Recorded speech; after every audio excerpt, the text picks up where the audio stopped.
Pike's pushed more and forward up ahead. He's got out of line. Is now Pike going to have a go at Werrell? Don't push him off. He's in the championship fight. Jack Werrell chasing down Carl Jacklin. Further down, Rob Williams and Chris Barnes. Sensational run outside line now though for the heavy braking zone. Around the outside goes the Audi R8. Look how much Miller's caught back into play. Exactly. Miller's still start trouble. He's left on second and change. All of a sudden, Miller's back in play.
Does he have it? Medeiros is going to get it. Oh, look at the Tyson! You haven't got it! He's on the outside line though, going into the fastest corner on the circuit. Surely this can't work. Dominic Ligner has got a sensational run outside line now though for the heavy braking zone. Around the outside goes the Audi R8. Look how much Miller's caught back into play. Exactly. Miller's still start trouble. He's left on second and change. All of a sudden, Miller's back in play. Can Barry do it? Big Barry's going to do it. Big Barry!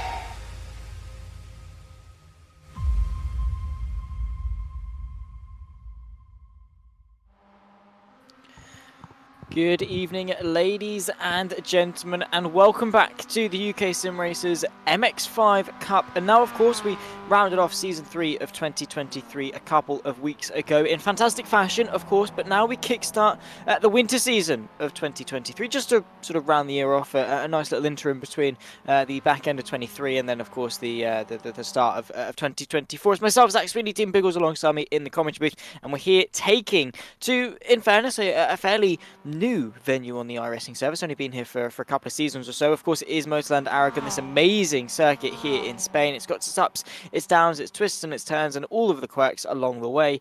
Dean, it should be a fairly fun one. 4 races here in these MX5s. Looking forward to it. Absolutely. Welcome everybody out there in the chat there. Phil across the pond. Hello. Hello. Summer Farm Estates as well too. Yourself there, Zachary, out there. And even James himself put in there, keep fighting Craig. So yes, that's right, Phil. You're going to have to put up with me tonight. Zach's okay. I'm a Semi Award nominee, which is closing soon, isn't it there, Zach? Of course, as well as James. I think as well. So we even had 3, right? Luke Crane as well did some of the work for here at the JP Broadcasting Network. So 3 of the commentators work for this very much fantastic channel that brings you all the best broadcasting of motor racing. Yeah, well, that was me and James. Luke Crane is a fantastic commentator. I don't think he ever did a JPB broadcast. I think Yes, he has. He intended to, but unfortunately he hasn't. He's a commentator I've worked with quite a lot. He's a fantastic commentator, as are, to be fair, the whole lot of them. We got the likes of Arjuna Kankapati, Lewis McGlade, James Parfitt, myself, Evan Pasoko, I think, is on there, Luke Crane, of course. We had the wonderful DJ Clark, Robert Hill as well, Paul Walsh, I think, another commentator up there as well. So yeah, of course, there is, you've got your pick, and hopefully it'll be me that comes out on top. That'll be lovely. Of course, if anyone does want to, then of course, then you are obviously more than welcome to go to the VCO Simi website and click on your favourite one of all the categories. If it's not myself, then of course it'll be one of the other 9 amazing commentators that I'm sure will also be very, very deserving of the award as well. Of course, as you can see, the Keep Fighting Craig's also flooding into the YouTube chat. Of course, Craig Jones, a esteemed member of the JPB community, unfortunately has fallen ill very suddenly over the course of the last couple of days. Thankfully, there's been some good news over the course of today, and he is slowly, I think, making a nice recovery. So thoughts and feelings go to him and his family as such, because of course it is very tough times. No one can even imagine going through something like that. But as we said yesterday with the Clios, he would want us to continue on, and he would want us to be having an absolute blast out on circuit, and that is exactly what we are going to be doing. We've got 15 minutes of qualifying as per usual, and well, we've got so many returning faces coming back to the track, of course, and well, should be a fairly fun qualifying session. Quite a twisty track. Should be these drivers going for the limit. Open qualifying as well too, Zachary, which means that you can see track position is key. This man at the moment, Pete, that we're aboard with, it says Stephen up there with no time, but that's because they're about to get up ready to set some of their fastest times that they can possibly set. Hope the audio is all okay out there as you keep fighting Craig, exactly as you mentioned. Looking forward to that. And no, don't vote for me. They don't allow Australians into the VCO awards. Come on, we all know that. It's all British dominated. Anyway, but it is the best of the best. I don't fit that category with you gentlemen. I like pushing buttons more behind the scenes as a producer. But take us for a hot lap as Pete at the moment. Newman's back to right on board. Yeah, Pete Newman, very strong driver, of course, in his own right. A tyrant when it comes to the UkSimracers MX5 stuff. Through turn number 1, quite a quick flick to the left, and this long right-hander here at turn 2. Keep the car as flat out as you can. I believe that is going to be taken flat out. Then again, up the hill through 3, another one that you probably could get away and taken flat out, and again into the sweepers here through 4. Again, just keeping the car nice and stable before you slam onto the brakes, set yourself up. Bit of a drift there from Pete, but getting a nice slip angle, aiming himself at the apex quite nicely, and now runs his way up through this section towards what could well be quite a fun corner as well. Just a quick flick to the right, but you can see how he really is just dancing the car with his left foot, manipulating the weight distribution just to sort of feed the car, turning with the brake pedal as such, similar to what you would with a go-kart, twitching it in, not really doing much turning with the steering wheel itself, more just keeping the car under control with it and doing most of the work with his feet. Now as he runs his way onto what is one of the most important corners on this circuit, this long left-hander towards the back end of it, of course climbing through the gears, 3, then into 4. He'll then of course reach the chicane, but leaving the gears as long as they possibly can, really trying to make the most of the entire rev range, then using all the track going in, really wrestling the car in sideways as he battles his way through the chicane. Could well open the door for a couple of overtaking opportunities going through the 4 15-minute races that we have got. Then into second gear again, down to first even, just to get that extra little bit of rotation as he chucks his way through the left, and now to start this long back straight run towards what will then be the heaviest braking zone and the prime overtaking opportunity of this lap as well, before of course rounding it off when on that run to the line. As you can see, some good lap times coming in. Tom Griffiths setting the timing sheets ablaze in the early stages with still 10.5 minutes left to go, so plenty of opportunity for these guys to improve and get better. But look at the commitment from Pete Newman, chucking the car through, and I suppose that's the recipe that we get when we combine Grand Prix tracks with club cars as such, because the corners are so wide and fast that, well, these cars can just take the corners at very fast speeds. And fun vehicles, of course, to drive these MXs, as you can see, is going to commit to another lap. There it is. It's just trying to control the car, keep it on the very rails through the corners. There's times are starting to come in, so you can see Pete at the moment 60 thousandths. It's not 60 thousandths of a second. That's the interval, of course. The gain gap between that is just shy of half a second at the moment. Tom's on top there. John, of course, those times are going to start tumbling down. We do have our different classes, of course, for our pros and AMs. Do apologize if some of this is not 100% accurate. There was some last-minute changes. I tried to struggle to get there. I also got caught in my lift in my building as well, too. Just prior, I had to run downstairs and grab something quickly. Yeah, so I was stuck in there for about 10 minutes and change. Anyway, there you go. So there's your buddy, your mentor out there, Lewis, in the chat. Hello, Lewis. Another fellow Simi nominee. Yeah, he is, and also the best teammate ever when it comes to shooting games as well. If anyone hasn't seen that clip, then you probably should. Is this the finals? Yeah, it Yes. is absolute banter, just sheer banter. Me and Lewis, and also, by the way, have commented here at Aragon, and if that probably is, I think that is how you say it. But yeah, no. It is a circuit I've commented on before, but there are many different layouts, and I don't know if I have commented this specific layout before. But Lewis, that is besides the point. But yeah, anyway, that's Lewis I McGlade haven't using. played that yet. Yeah, that's You the should. finals. You should. It's great. It's great. It's free on Steam at the moment, everybody. That is true. Also, I would like to remind you as well that not only is Lewis a nominee, he's also a two-time winner and proud of it as well. So there you go. In terms of the VCO Simmies, which bad you know, you golfer. should. Yes. Well, I'm going to let you keep talking then, if you want to get absolutely ripped into. He's also corrected my pronunciations as well. Aragon. Okay, no, that's fine. Not Aragon, because I'm special. Anyway, we have got a little bit of a sort of a slipstream train here, because I suppose with it being such a high-speed circuit, it pays to be in the draft. Yeah, I'm just wondering who's going to be paying an advantage to, so you can see the track map. It'll also be a downfall if somebody happens to make a mistake and you have to react to it during a qualifying session. So you gamble, you pay the price. That's what it's all about. As we're seeing Sir Alan Toon, of course, and I forgot Sir Alan. Yes, he's been knighted by the gods that be here at the UK SimRacers. The Winter Series, well, it's summer. I'm boiling at the moment, but I know you're a little bit chilly over there in the UK. Most of the drivers from the UK, a couple of Irish driver, Dutch driver, a French driver, and a Welsh driver. The rest are from your neck of the woods there, sir.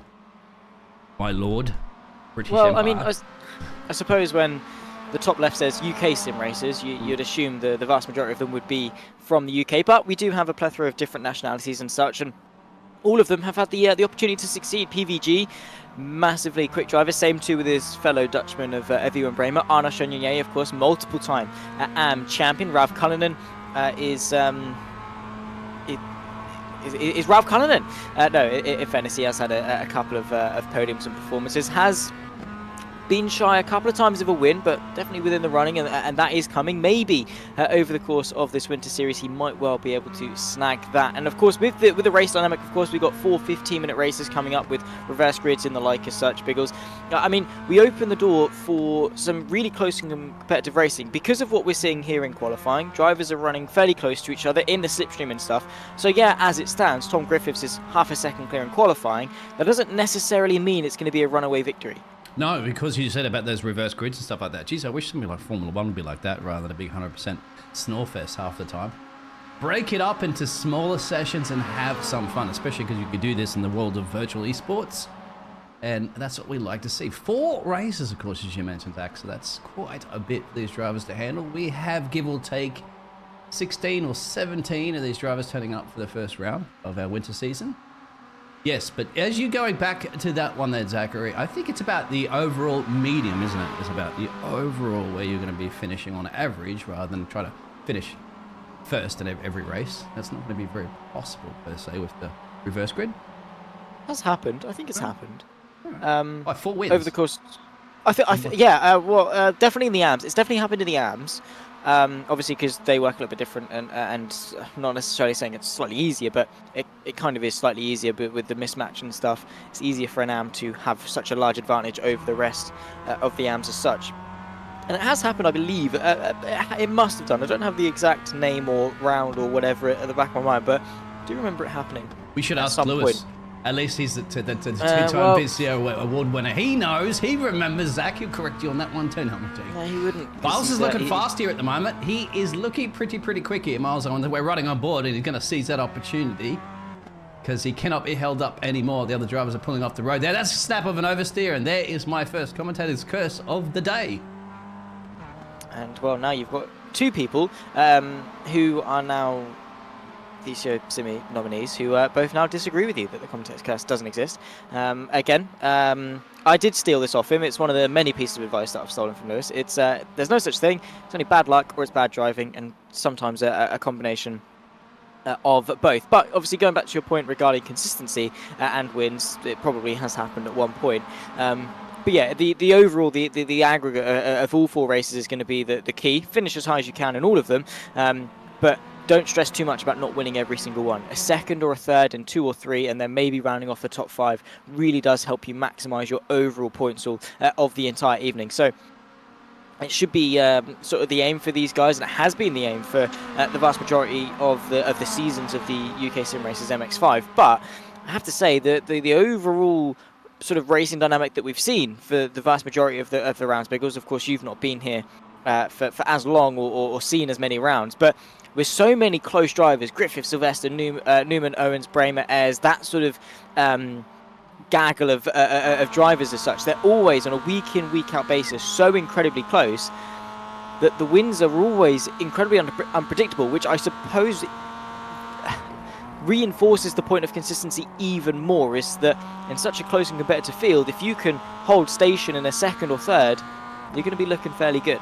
I'll take that any day of the week, of course. Yeah, you can definitely wrap up championships by just finishing consecutively in podium positions and not necessarily have to win those races. At the moment, there feels that he votes for this man at the moment we're running on board with, Tom Griffiths, to get the job done. Tom's lap's going to be compromised big time here if somebody makes a mistake, which is clearly what you see on there. That commentator's coincidence again, yes.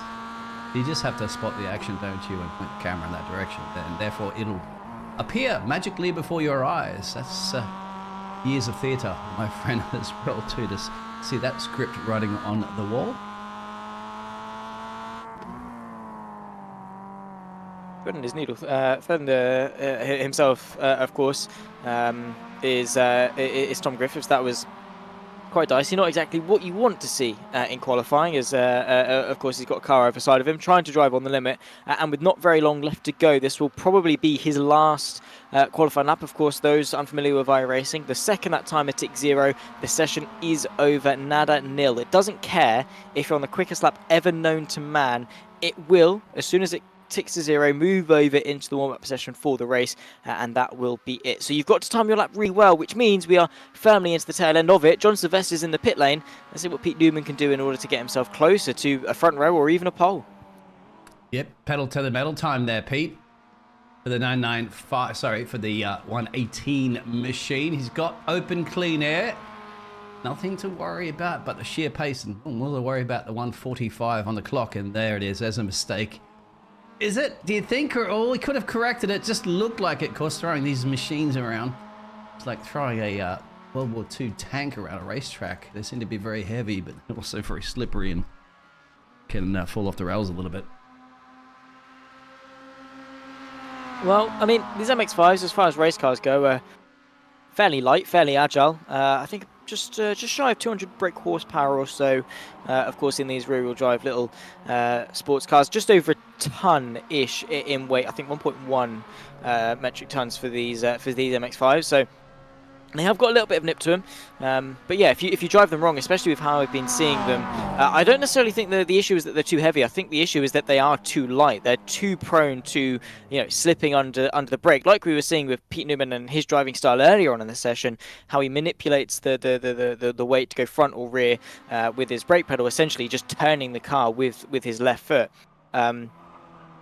I think that can catch you up quite easily, as it has done as well for Jamie Ayres making a small, well, fairly large mistake in the final stages of qualifying. It has drawn itself to a close. I think, Biggles, we're going to be in for a fairly decent race.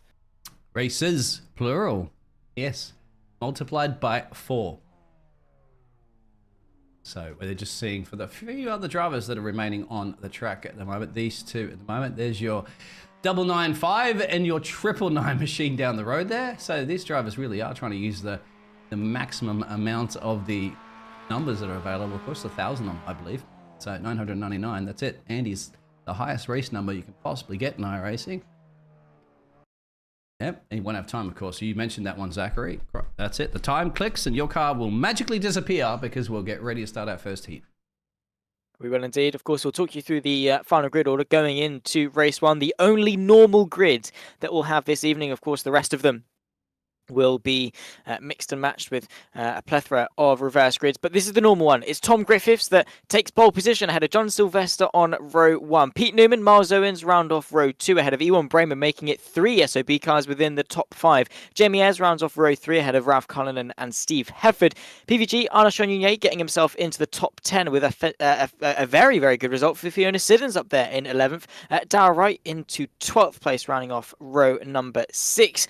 Behind that, we've got the likes of Mick Barry, Martin Sampson, Andy Littler, and then of course Sir Alan Toon at the back of the field, rounding off the 8th and final row of the grid. We've got 15 minutes on the clock. Biggles should play itself out into be about 6 or 7 laps, depending on, of course, when the leader crosses the line. Griffiths, Sylvester, Newman, Owens, and Bramer, the top 5. It's a bit of a stab in the dark for you, but who are you going for race 1? I'm backing Phil on that one there. Phil? I never go against Phil. Phil's always correct out there in the chat, so there it is. Well, I'm going to back Tom, just as Phil did. It's not bad. Not a bad shout. Tom Griffiths, of course, reigning champion coming into this winter season. We're here in Aragon. The 5 red lights are on. It's Griffiths and Sylvester that share the front row, and we are underway.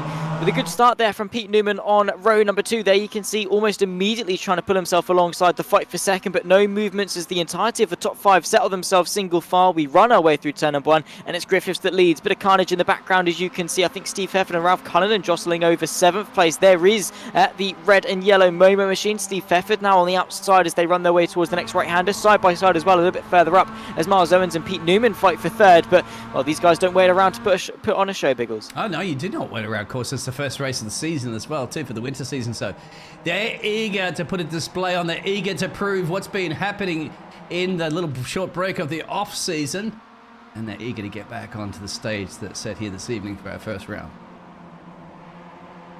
A couple of people still fighting it out side by side. Miles Owens battling now with Jamie Ayres. This is for 4th. Of course, you can see a new livery being fielded for what were the SOB cars. Jamie Ayres trying to put that livery behind him, or at least be sandwiched between 2 of them, side by side as they run their way through the downhill chicane. The right, then the left. It's still side by side there. You can see Ewan Bramer now on the left of the Welshman of Jamie Ayres, who is left to dry on the long way round, but if he's able to keep his foot in, might well be able to keep that position. But yeah, of course, they've changed to the Benelux team, of course, another team name, gone from Platinum Racing to SOB to now, of course, fielding the green and the black. The fight rages on though. Jamie Ayres not willing to give this up without a good fight all the way to the end. Changing their car name like some of the teams in Formula 1 did all the time, isn't it? But there it is. And 3 into 1 did not happen, and that's Steve, I believe, was involved in that one, and Jamie, yes, there it is. We'll have a little bit of an action replay of that one. Gentlemen, they say start your engines, also be careful of those engines. So there it is. Tom leading from John and Pete. The top 4 actually in Miles have not changed positions. The rest of them have gained and lost. What happened there? What do you think happened there? Well, just too many people going for too tight a space. Jamie Ayres, of course, just ahead. There was an initial bit of contact as then Hefford tried to send the move in. And I'll be honest, initially it was quite, just quite irrational, I think, from Hefford to go for that move. Bramer then tried to cover it off, and doing so broke later than Ayres and then went into the side of Ayres. The Welshman did absolutely nothing wrong. Completely a passenger in that particular scrap, and there you can see Hefford immediately on the fight back, ticks his way past Andy Littler, the 999, and of course the Momo car finds his way through. But yeah, unfortunately, I think it was just a case of 3 into 1 doesn't go. Well, we could have seen another deja vu of 3 into 1 at the moment there, because Pete started to catch this pack back. The SOB racing team, as you said, has been renamed. I don't know why. I did change it in the background there in the software, but unfortunately it has not changed itself. But you all are aware this pack is getting hungry. Tom has to do a lot of defensive driving right now to keep our predictions live there, Phil. But it's more about the action that's happening a little bit further down the field here. This is fantastic. We've got teammates battling it out here too for now. That's right. So unlike the Red Bull, you don't have one all the way out the road there and the other one struggling to even get themselves in the top 10. We have drivers all at the top 4 at the moment. We do indeed. And they are going to be fighting pretty much, I'm sure, for the remaining 11.5 minutes that we've got here at Aragon. We've got Griffiths, Sylvester, Newman and Owens, of course, all of them in their own respects have won a race plenty of podiums amongst all of them, and now they are going to be tested across this winter series, and who has got that consistency. Of course, we'll have the time over Christmas and such to recuperate and come back for 2024, but we still want some fun on a Tuesday evening, and that's what these guys are vying for. Griffiths, Sylvester, are we going to see any changes on that run in towards the final corner? You can see Griffiths definitely feeling some pressure. That slipstream down this back straight will maybe give Sylvester that run into the final corner that he might need to take the lead. Got to send a dummy here. He's going to throw that car around everywhere, but all that Tom needs to do constantly is stick on to the racing line, concentrate on his one. But has John pulled a dummy over him? I think he certainly has. John Sylvester takes the lead of this race. Nicely done indeed. And now Tom Griffith's got to be careful not to lose 2 places in 2 corners. He's immediately on a counter-attack. I think he's got the run into turn 1. He has indeed. Pete Newman spots the gap on the inside as well. Picks his way on the inside of Sylvester and finds his way through into second. But of course the fight isn't over there. He's got to use the momentum the long way round. What's Miles Owens' stance going to be in this fight? They are going to run 2 wide. And now Sylvester trying to fight for the lead while also trying to fight to keep second place as well. Owens sets up a supreme switchback maybe to find his way past his teammate. But it's Pete Newman that is now ahead into second place, and now with a good chance for a lead as well. And Miles Owens goes in far too deep. Ralph Cullinan says thank you very much, and finds his way into 4th. Yeah, exactly. That's why they're actually going to get another driver starting to catch the rest of this pack at the same. Great wheel-to-wheel racing. I thought I was watching some of the next-gen oval racing, like with the bumping and grinding like that. But this is brilliant. This is a sign to see what's going to happen all season. Guess what? It's also going to happen the next 3 races after this, no doubt, as well. They'd be more interesting with those reverse grids when they have to slice their way through the field with the slower cars, which I wouldn't really say are slower, because they're all pretty quick here this evening, Zach. Yeah, in fairness, I mean, we've got a very closely competitive grid, as we always do, and couple that with some good slipstream, keeping everyone in the mix, then we should for sure have some more good racing like this one. Another change for the lead. Newman goes to the inside of the chicane, but Tom Griffiths immediately for the switchback. Newman has the inside to defend his new crown, but what can Tom Griffiths do? I mean, it's immediately preceding a very long straight. Could we see Tom Griffiths maybe set up a good run in that slipstream to immediately take back that race lead that he has been fighting tooth and nail for the best part of the majority of this first half of the race? If he gets a push from John like that right now, perhaps he will. John's pushing him along. Look at that slipstream. It's perfect. A few drivers in the background got twirly-whirly, but this is it, the back straight, of course. And then you got the hairpin clip corners coming up right now. There is Tom. Is he going to fully send it? I think he might, but you got to remember, he's going to compromise his exit speed. If he gets on the power too soon, the car will slide, may very well slide into the side there, but Pete is holding off strong. Here we go, crossing another lap, 8 minutes to go.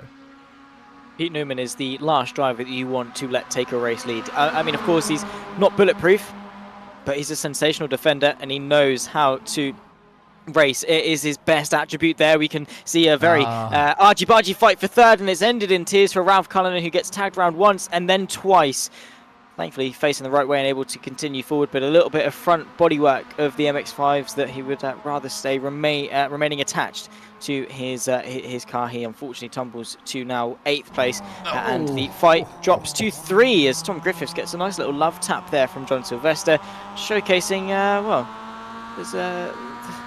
there's nothing left on the table with these 3 Biggles. Oh, they're good little. These are fantastic little cars, as you said, light cars. They're a little heavier than they are, but they are very light. They're fun to drive, affordable too, as well. Too, I'd have to say, when it comes to auto racing. But they're also a little bit of door banging out there, a bit of beef. Brings a lot of fun that you're going to have here this evening. Pete, Tom, and John are your top 3. Now that the other drivers have had their little push and shoves off the track there. You've got Jamie down there in P11 after dropping those places. You've got, where is the other driver? You've got Miles has dropped back a little bit, and of course, who was it? That was Ralph. Of course, that little spinner. He's in P8, as you can see on your timing table currently at the moment, but still the battle is up top there. Is Tom going to take that one back? Perhaps if a mistake like that from Pete goes too wide. Going to allow Tom to get onto the loud pedal at the moment. This is great wheel-to-wheel racing. Everybody's enjoying themselves. Well, we certainly are enjoying ourselves in the commentary booth. We hope you are all enjoying at home as well. And, well, I don't know, these guys are either the most gleeful bunch or the most stressed bunch, and there's probably no in between. That is a very, very damage-stricken MX5 in the form of Miles Owens. You can see the full intercooler there on show. It will be a very cold engine. He's going to be keeping it nice and warm. However, Not ideal, of course, in terms of retaining a low amount of drag. The streamlined MX5 bumper has now turned itself into a very rough and ragged front end of the engine. Still 6 minutes left to go. Should just about manage to make it 3 more laps. So, of course, this one and 2 more. Pete Newman under a little bit of pressure. Tom Griffiths searching for a gap. But the problem with Griffiths, unfortunately, Biggles, is that he's looking forward to attack and backwards to defend. And unfortunately, those two things don't mix very well. As Ralph will head in the pit road as well too, with that some of that damage he may have suffered there. The sole Irishman on the grid at the moment. Yeah, I think you're right actually. Just Tom's going to be very, very careful when he's putting his nose in here. We all know that James, of course, who is out with the family here, having a relaxation day, because you know James is casting 24/7 almost sometimes. He'd be saying, "Put your nose in there." You know what happens there? You know that Zachary gets chopped off, don't like a plastic surgeon. Well, the other one that James likes, you know, you tickle over your puppy and you get tickled on, what is it? Oh, what are these references that James has anyway? Absolutely no idea. Of all commentators, he comes out with some of the strangest of things, does Mr. James Parfitt, and it's why we love him, but I've never heard being tickled like a puppy. Tickle your belly like a puppy or something like that. Oh yeah, roll over and get your belly tickled is what he says, which essentially says you're a pushover. Sort it out, mate. Get your elbows back out again. But yeah, come on, how is that not somebody to vote for? Sorry, well, James Parfitt and his good old metaphors. There is a twitch, unfortunately, from Pete Newman. He's able to keep it under wraps though, of course. And well, Tom Griffiths, he's going to be loving to see mistakes like that because he knows that means he's in his head. Yes, you are 100% correct. That's what you do not want. And we've seen professional drivers, Formula 1 drivers, and drivers from many, many racing categories all over the world. You get in a driver's head, and therefore you start to suffer yourself, don't you? Just like, wait, I can't still believe that Miles is in the background there. It's got no radiator on, but he's going to commit to the end right now and be boxes. It'll be a little day late, dollar short. But get into a driver's head. That's what all the good drivers used to do. Remember, Michael Schumacher used to do that against his teammates. Used to deliberately like hold off the bathroom, something like that, so they couldn't go for a toilet break before that, deliberately, all that sort of jazz. That's what you need to do. Get into their head. Try to force them into a psychological mistake. Yeah, the psychological game plays such a big factor, and it's one that I think is underappreciated because it's not a tangible thing. It's not, you know, forcing them into a sort of a mistake on track by you know, sending moves or anything like that. It is just playing their mind game, sitting in the mirror, showcasing maybe going for a fastest lap and then backing off a little bit, something to lead them into a false sense of security. That sort of mental game has a huge effect, not only over the course of a single race, but an entire season as well. I mean, Nico Rosberg retired from Formula 1 because he couldn't cope with the mental strain of battling for a championship. And while maybe not to that same extent here for the UkSimracers MX5 winter season, still the very same principle can still be applied in the same process. And well, as I say, I think that's exactly what Tom Griffiths is going to need to do if he wants a chance to win with 3 minutes left to go. And even going back to Sebastian Vettel, of course, but who's doing those little cheeky things against Mark Webber. That got in Mark Webber's head, I'd have to say, because Mark Webber's, you know, he came out of the gates quite strong. Remember, Mark Webber was also like dominating the fact of like Nico Rosberg and other drivers as well, he went up against. But then I think that's what happened. Like Sebastian Vettel got in his head, really. Got in his head, like this annoying young gun kid out there. And you'd call him a kid, really, because of the age difference. But it would get in his head. And then Mark Webber's pace kind of dropped off a little bit because Sebastian started getting better and better and more confident, just like Max Verstappen when he was younger. And that's it. Once it's in your head like that, yeah, you got to essentially retire or step down a little bit. Or become like Fernando Alonso somehow. And still... managing to, I think Fernando Alonso's basically just said, look, you know what? I don't care about all this beef anymore. I'm just going to drive my fastest that I possibly can. Anyway, that's Formula 1. We are here, and not in Formula 1, but the MX5s. 1, 2, 3, still the same. 5 seconds down the road there from Owens. Just got passed by Pete. Yeah, PVG finds his way to the left-hand side, and Miles Owens, you can see, tucking into his slipstream. Yeah, he has suffered with that contact that he had with Ralph Cullinan, and you can see that while maybe the car is drivable. Yeah, he's still got pace. He's still driving fairly decently, but definitely not to his form of glory. There you can see side by side here, Tom Griffiths trying to put some pressure onto Pete Newman with now 1 lap to go. A minute and a half left on the clock, 1 lap left as we round it off here. Tom Griffiths, of course, getting the cheer of Dean Biggles and Phil across the pond. He's going to chuck the move to the inside with 1 lap left to go, and it's Pete Newman and Tom Griffiths battling it out. That's it. I don't want to say any more at the moment because this is it. They realise that's the last lap perhaps in this race there. Pete's still holding on tight. If anything, if John's trying to throw that dummy at the moment, he's got to look out for John. This is what you said at the moment. He is the one in the middle. Poor Tom has to be looked forward and backwards. But I always say, rip those mirrors off, my friend. Only focus forwards. You're only going to time is only moving forwards. You're never going to move back in the past. I'm not going to get Neil deGrasse in here right now for a scientific lesson. But we are going to see whether or not Pete can hold the time that he massively needs and win the first race of our 4-race series this evening. He's got about half a lap left to do so as well. It was a good effort from Griffiths, of course. Dan Paples, who has got a very, very good relationship with the Benelux boys of Sylvester, Owens and Bramer, as they were formerly Platinum Racing Team. He's going to be cheering on John Sylvester to go for those top 2, and maybe so, if there's any more contact between the pair of them, we could well see another change for the lead. Yeah, there may be beef between these 2 drivers because you know at the moment Tom's going to not want to give this away. You want to get the first race win of the winter season under your belt. Pete's doing a fantastic job driving his pants off that machine to make sure he's defending it to the best of his ability. He is doing the best. John, once again, has to hang in there, has to lurk in the background. John, I'd say you get a 2-for-1 special at the moment if these 2 come together, but will there be enough times? I don't know. Final couple of corners. We do know that Tom is very good on these corners. He's going to go for it. Oh, he's going to think about it. Final corner of the final lap, and Tom Griffiths gives it absolutely everything. Pete Newman, although I think, is just going to be able to hang on over the crest here at Aragon. It's race number 1 of the UK SimRacers MX5 winter season of 2023 across the line. It's been a hard fight all the way to the end, but it's Pete Newman that takes race number 1 ahead of Griffiths and then ahead of Sylvester that rounds off the podium. What a battle, it must be said, all the way through the entirety of the top 6. Arnaud Chagnier, of course, the flying Frenchman, takes the victory for the AMS in the Air Smart Racing Machine, and they're in 6th place as well, scoring some good points. And Miles Owens, well, P5 with a car that looks like that isn't half bad. Yeah, exactly. I was going to say, you bring it home. Missing some bits and pieces, of course, and the 4 tyres are the ones that you need. You have to go. So once Pete got that job done, now you got to remember too, Pete's gained 2 positions to get this. 2 positions, and that were well fought positions. So give it to Pete on that one. He took it away. He stole it away from Tom. He stole it away from John. Got the job done. Another one, as you said, well, Pete, there's a reason why this number 39 machine at the moment is celebrating some burnouts, as he gained 5 positions, Zachary, and got himself a nice crucial P4.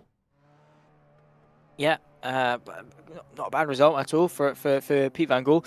Would like maybe some more in terms of maybe maximising his chances with reverse grids and such, and the next race is going to be a prime opportunity in order to do that. But we saw the field sort of spread out over the course of the race, and it's going to be something those starting towards the back end of the pack in this reverse grid race are going to want to avoid. We're going to wait for the session timer to tick over to 0, and we'll bring you up the results for race number 1. Pete Newman victorious ahead of Tom Griffiths, the reigning champion, and John Sylvester, the podium. Then comes PVG and Miles Owens, the top 5, and Arnaud Chagnier taking the first AM win of the season as well. Darrell Wright there in 7th place ahead of Ewan Bramer. Steve Hefford and Jamie Ayres round off quite a lonely top 10 for them. They would have definitely wanted more and will be vying for more over the course of the rest of the evening.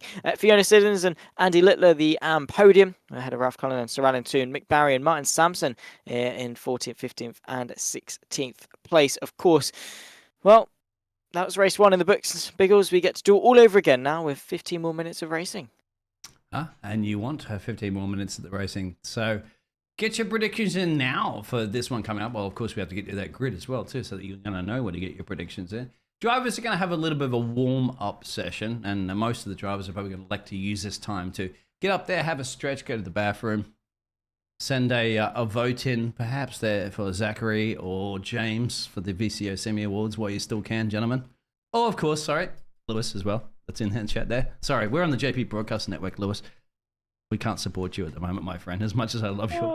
I love you, but Lewis is a fantastic commentator, but we are here on the JP Broadcasting Network. If you worked with JPB, then I'd shout you out. But anyway, I really think I have shut you out. I'll still do it because, you know, he's the good old commentary dad. And he's quite fantastic. literally, but we're going to vote for you or James. Quite literally It's made my 50-50. career, but we won't talk about that. Well, yeah, Lewis has won twice. I've only been nominated once. So if you could nominate me, if you get it, can you imagine how much you'll be able to rub that into him? Oh, no, we wouldn't rub it in. We'd just appreciate it together. Right. Is the fact that between us both, we'd have 75% of the simmies, and then our close friend Arjuna Kankapati as well would have the other one. So, as sort of a trio, we'd have all the best commentary simmies. That would be the most ideal scenario, and a crown that we'd love to keep. But no, Well, Jenna as well. I'd have to say, he's the only one that's international, isn't he? Because he's from Singapore, right? But lives in the United States. So, is it all correct? Pretty much everywhere. But the only non-European. What do you mean? What do you mean? Who, Arjuna? Yes. Or Lewis? No, Arjuna. Yes. So originally he was from Singapore or something. I'm not entirely sure. I'm sure it's Singapore. His parents are from Singapore. Right. He then moved to the UK until he was about 5, and now lives in San Francisco, I believe. Yeah, lives in the West Coast. Yes. In the US, yeah. So that's where Arjuna lives. Then you've obviously got Lewis. You've then got DJ Clark, who's an American commentator. Oh, that's true. Evan Pasoko, who is an American commentator. I think Robert Hill is also American. Paul Walsh, I honestly have no idea. Then you've got me, Lewis, and James, which are all from the UK, of course. I thought there was no US casters in there. I was speaking to James about that. No, plenty of them. I mean, Arjuna's got loads. Well, Arjuna, of course, is huge. DJ Clark does the. What does he do? He does the. I think he does the SRO stuff in the US. He's a fantastic commentator, a lovely guy as well. There you go. And I believe a couple of the Oval guys as well. I'm not. Don't quote me on that because don't know about the Oval guys. Yeah, it's good. Anyway, we're talking about it. It's good, and there's controversy. There was a bit of beef about all that sort of stuff, but it's all been sorted. James has verified all the data. It's all been properly done. So it's good to see. I don't know. With that talented list, it's very, very difficult. Me. There's one little thing I wanted to mention about it is that when I was going through, obviously you're voting through all the different categories and stuff like that. Some of those categories at all that, Zach, I have no idea. I honestly have no idea. I feel that it should be like a none of the above, because if I don't know any of the above, I should be able to skip it, and then only be able to vote on what I do. Really? What? You can skip press it? next. Oh god, I didn't know that. I feel like an idiot.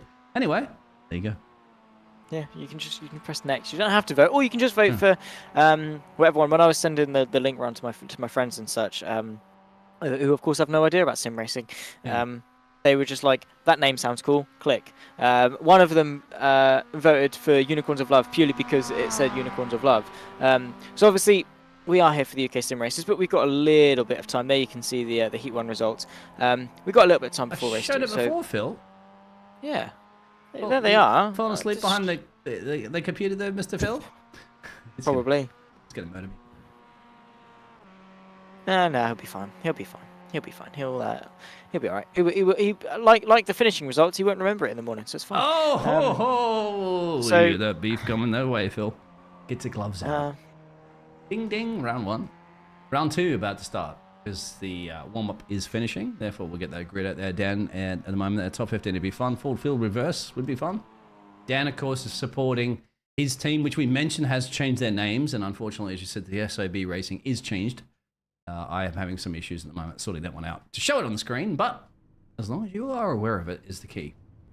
Now, what about grid? Yeah. Well, effectively, it's a top 10 reverse, so of course, there you can see we've just flipped on the head. The finishing results of race 1. Jamie Ayres now takes pole position, makes it a Momo 1-2 ahead of Steve Herford, Ewan Bramer, and Darrell Wright, row 2, as Arnaud Chenier rounds off the top 5. Then comes Miles Owens on row 3, ahead of PVG and John Sylvester, 7th and 8th. Tom Griffiths, Pete Newman, the first 2 across the line in race 1, start 9th and 10th, ahead of Fiona Siddons and Andy Littler on row number 6. Behind that, of course, we've got a number of drivers, but we'll get to that in just a second because we are up and running for race number 2 here in Aragon. It's Ayres and Hefford that lead the way into turn number 1. Ewan Bramer, of course, making up the top 3 side by side as Sean Yunye tries to put some pressure onto his old rival of Darrell Wright. Now, of course, they're inter-class rivalries as a battle side by side between the two of them. Sean Yunye takes 4th place away and therefore securing some more points provisionally, but I think all eyes as well in that fight a little bit further back to see how well our victors fight their way back through the field, but so far so good for our top 3. Yeah, they got through there quite well, actually. You love to see it because it's reverse grid, as you mentioned. And look at that, there's contact! And that's exactly what we're talking about before in the background there. That's Pete, I think, and Tom that went for it tooth and nail. They wanted to get racing at the moment. They caught us sleeping a little bit, that one, Zachary, but they are going, and Jamie leading this one from Steve. And then the rest of the field haven't not changed tops entirely too much then. I'm not going to throw my commentator's coincidence curse out there. I appreciate it very much so. There you can see Pete Newman already up a couple of places into 8th. We've got a little bit of argy-bargy happening and I think a bit of an upset as well. There's more. And Darrell Wright and Arnaud Chagnon come to blows. Darrell Wright is sent wide, and then just in the background as well, I think we saw PVG have an upset through the chicane. But there you can see immediately the show must go on. There is the Flying Dutchman, and there is unfortunately our Flying Frenchman of Arnaud Chagnon. That is not the way that you'd want to start a race. Oh no, Envoy Sean away is not the way you want to say it. That was actually quite good for you. Very enchanté on your français. Go ahead, switch up Jamie and Stevie and the Flying Dutchman. There you go. No changes between them, but the rest of the field, of course, are. So the good old used to be the SOB racing team, but now have been renamed, are doing a pretty good job there at the moment. 3rd, 4th, and 5th on a reverse grid. Yeah, running fairly well. John Sylvester, I have to say, really running nicely and trying to make the most. Of course, fell slightly short in race 1. Maybe lacked the cutthroatness to go for those moves on the final lap, or just lacked the opportunities. But he's not waiting around in race number 2 at all. Immediately up 4 and within a shout for the race lead already. But, of course, the Benelux drivers of Bramer, Sylvester and Owens make up 3, 4 and 5. They're coming as a squadron. However, that might be broken up as Pete Newman on his charge to the front picks his way into the top 5 ahead now of Miles Owens, who, of course, has repaired that front end damage. But as is the nature here at Aragon, you can, well, almost immediately launch a counter-attack with no troubles at all. And, well, that sparked a bit of an interest. 4 cars fighting for 5th. Oh, yes, of course, because you remember these are drivers that were fighting for 1st in the previous round, but because there's a reverse grid, they are all in the mix at the moment there. Lewis, no, there is such thing as commentator's curse. I put that right now on you playing any game, and certainly playing golf against you, I'll win. The camera will always win at the end of the day. We're not going to talk about that. Let's talk about the rest of this. You can see up the road, there's still a battle for that P1, P2 position, but this is it. This is a hot zone. Why it's a hot zone? That's because you have drivers that were battling for P1 in the previous one, as I said. Flip it upside down, reverse 15. Here it is now. Let's get messy. Yeah. Oh, it is. There we go. There's the move. There's contact. And there's an upset. Tom Griffiths and Darrell Wright both sent spinning around. I think also Miles Owens involved in that. Drop the and microphone. again, it's... Hold you. It is just the case of people getting a little bit too hasteful, too irrational, fighting for the lead as well. Jamie Ayres fighting with Steve Hefford, of course, his teammate and long-term sort of companion, I suppose, in that regard, in terms of the Momo boys, fighting away at the front.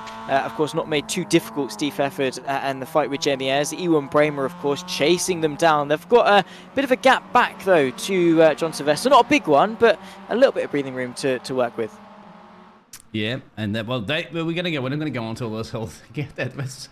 God, out there, calm down, everybody, calm down, all right? All I want for Christmas from Santa Claus is some good, clean racing between the drivers, and you're going to get it. Jamie leading. Stevie's looking pretty good and solid there, of course, with the Flying Dutchman. And John a bit further back there. Of course, we know that Dan out there is talking about supporting his team at the moment, which is right here. And, well... I was going to say cautions breed cautions, don't they? But wheel-to-wheel motor racing breeds where to point the camera and where to see some action. That's going to be a late set on the inside there, son. Bold and brave there from the Dutchman. It's like a Max Verstappen in the old school days, wasn't it? If car, just throw it in anywhere. Yeah, essentially, yeah, just if gap car I mean, it's a philosophy that can work.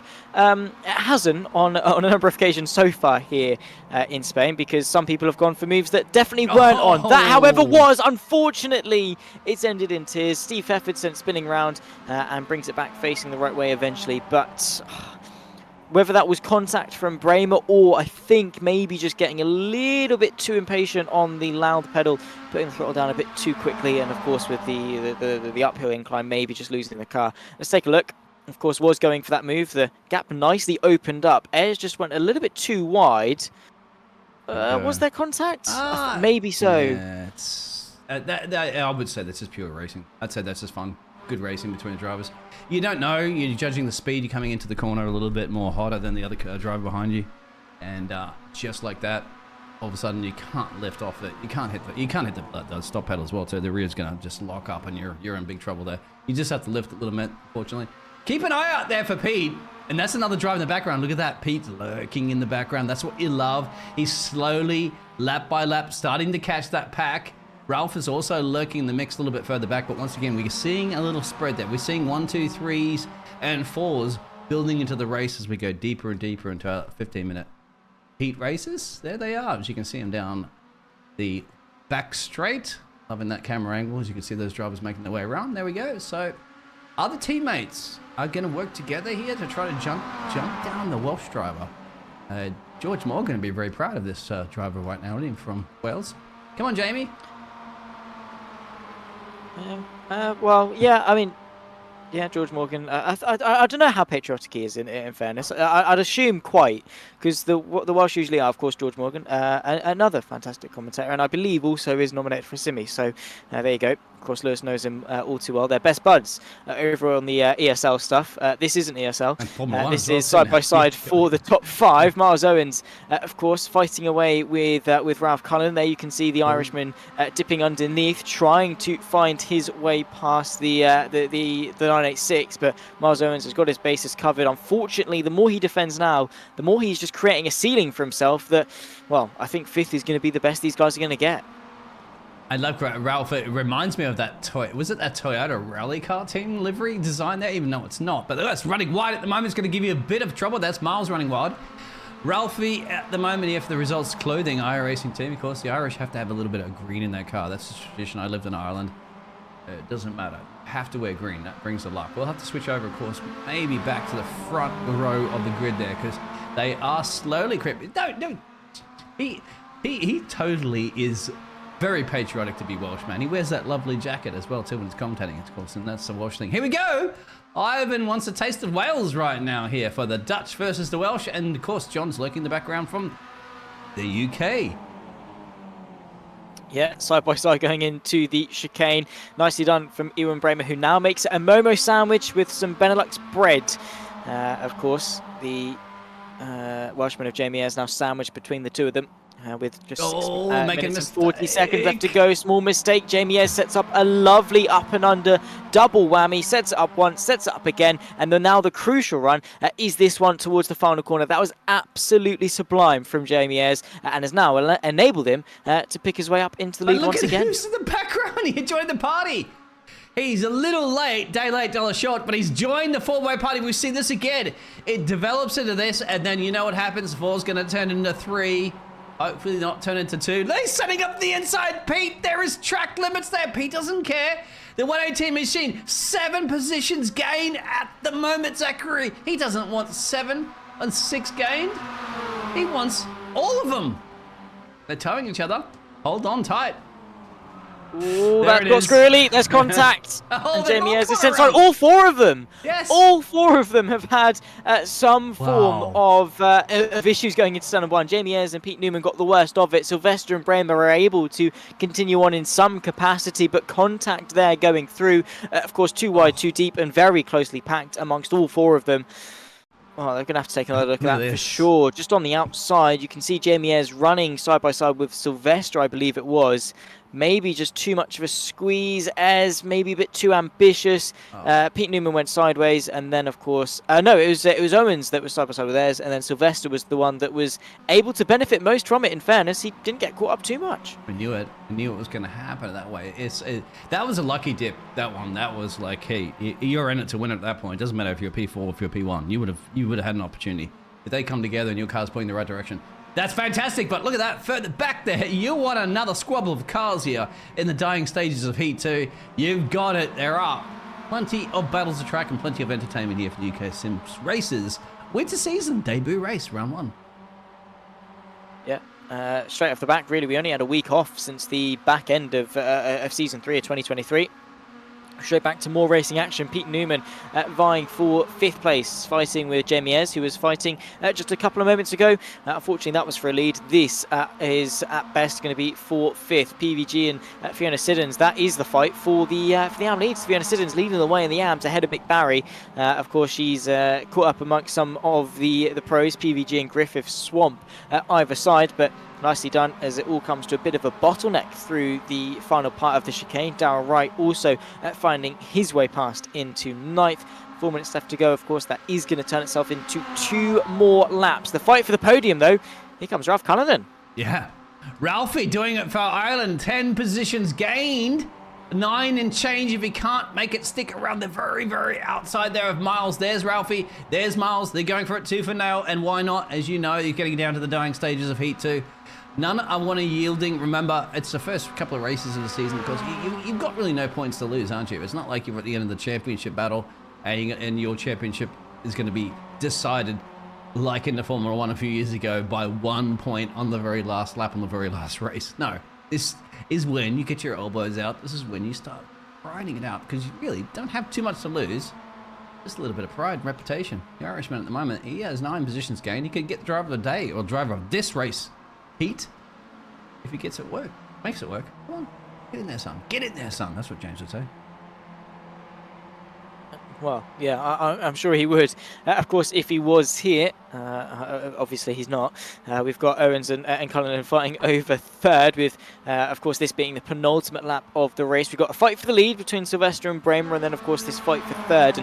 And with it being a Benelux 1-2-3, Miles Owens is going to love in order to keep that. And, of course, their transition to what is not a renamed team. It's a new team entirely in the form of the Benelux squad. Of course, Sylvester, Bramer, Owens love to move as a trio. A fantastic trio that they are.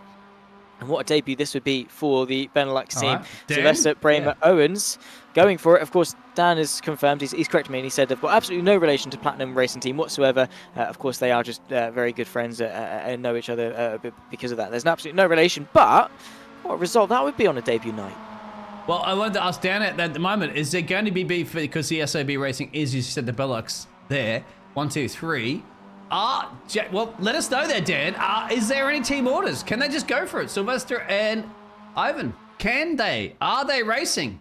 In fact, they're going to get something about the moment because Ralph says, I'm going to deny you that P3. I am going to deny you that 1, 2, 3 there, Dan.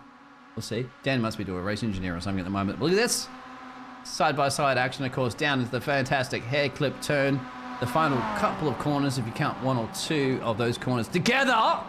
That is going to be like that one on the inside line. Ralph has to hold it tight like your favorite grandma.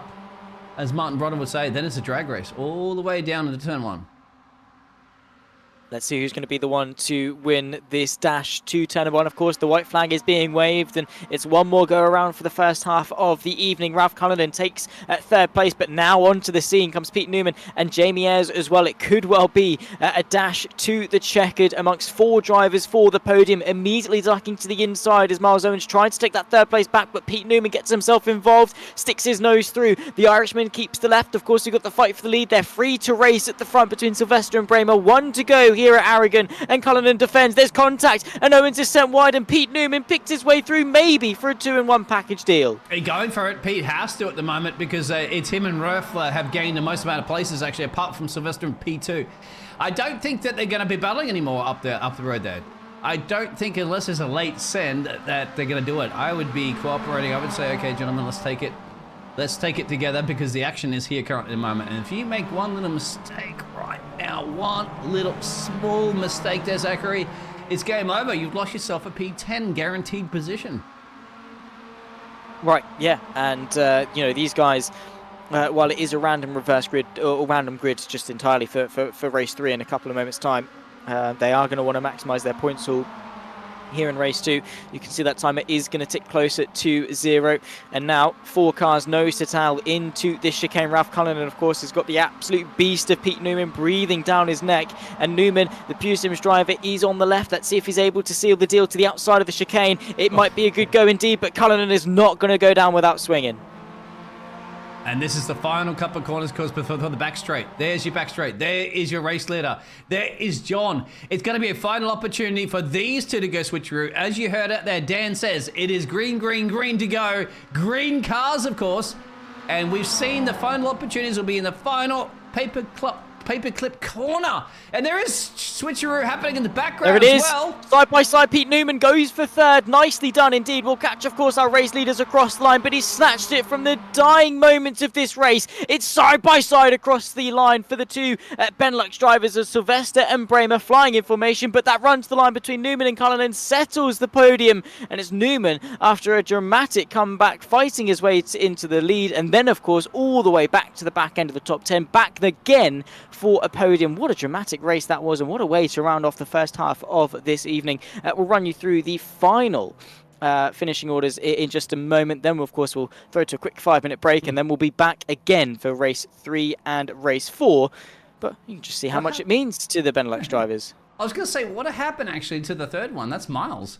He ended up finishing in P5. We'll get those results in a second, of course, and we'll give everybody a chance to get up there and take a bit of a breather, as we will require up here in the commentary box, to allow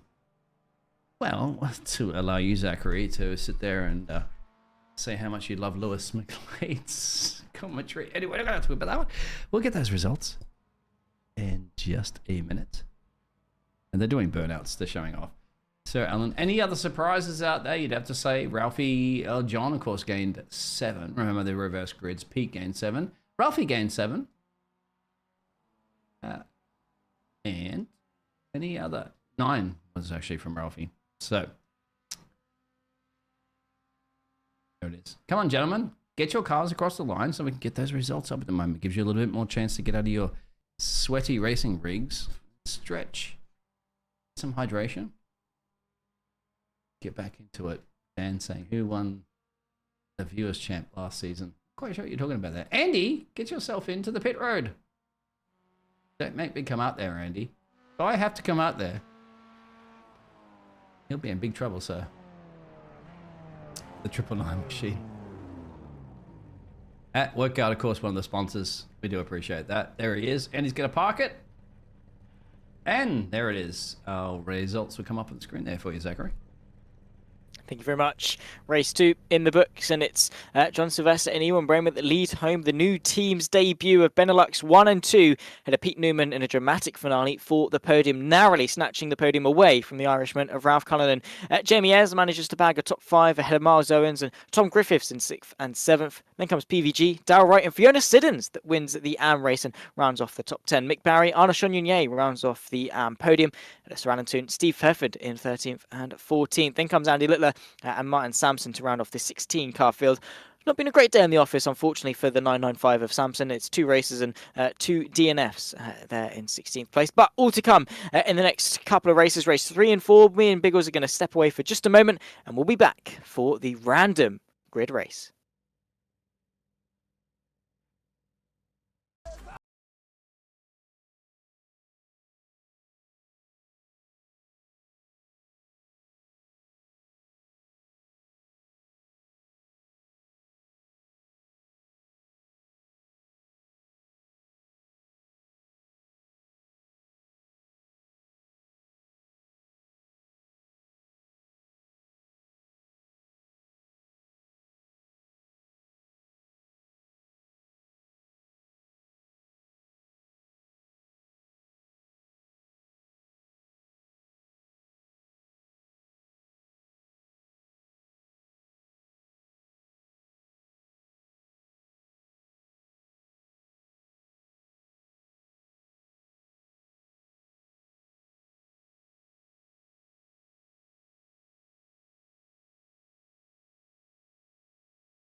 push Morton forward up ahead.